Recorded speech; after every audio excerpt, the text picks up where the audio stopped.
আসসালামু আলাইকুম।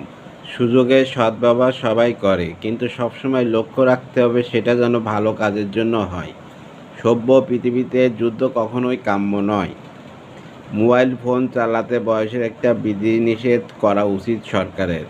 বয়সসীমা করতে হবে 18+, এর নিচের বয়সের কেউ মোবাইল ফোন চালাতে পারবে না। মোবাইল ফোন ক্রয় ও বিক্রয়ের ক্ষেত্রেও বয়সসীমা রাখা উচিত। আমি নিজেও ভার্সিটি ওঠার বছর দুয়েক পর অ্যান্ড্রয়েড ফোন কিনেছি।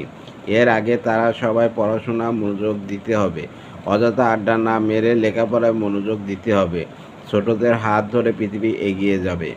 অবশেষে মানুষ আর কেউ বোকা নেই, সবাই এখন নিজেদের ভালোটা বোঝে। সবটাই সম্ভব হয়েছে এই অনলাইনের কল্যাণে। মেয়েদের জন্য আমার মতো একজন যোগ্য ও উপযুক্ত ছেলে এই দুনিয়াতে দুইটা নেই। ইতিহাস সাক্ষী আছে, খেটে খাওয়া মানুষগুলো বেশি দিন বাঁচে।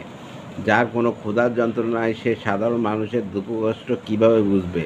সবসময় এআই এর কথা বিশ্বাস করবেন না। এটার একটা খারাপ দিকও আছে, যেটা পুরো মানবগোষ্ঠীকে অনলাইনে নিয়ন্ত্রণ করা। মনের মিল যারা করে আমার কাছে তাদেরকে অনেক পাপী মনে হয়, কারণ পাপী মানুষ ছাড়া এগুলো করা সম্ভব নয়। মানুষ মাত্রই ভালোবাসায় পড়বে, তবে আত্মা দিয়ে নয়, মন দিয়ে। প্রতিভা জাহির করার জন্য একটি বিশেষ প্ল্যাটফর্মের প্রয়োজন। যে এটা পেয়ে যায় তাকে আর পিছনে ফিরে তাকাতে হয় না।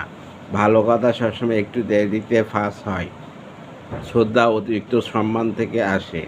একজন মানুষের ভিতরের রূপটাই আসল রূপ। ধন্যবাদ।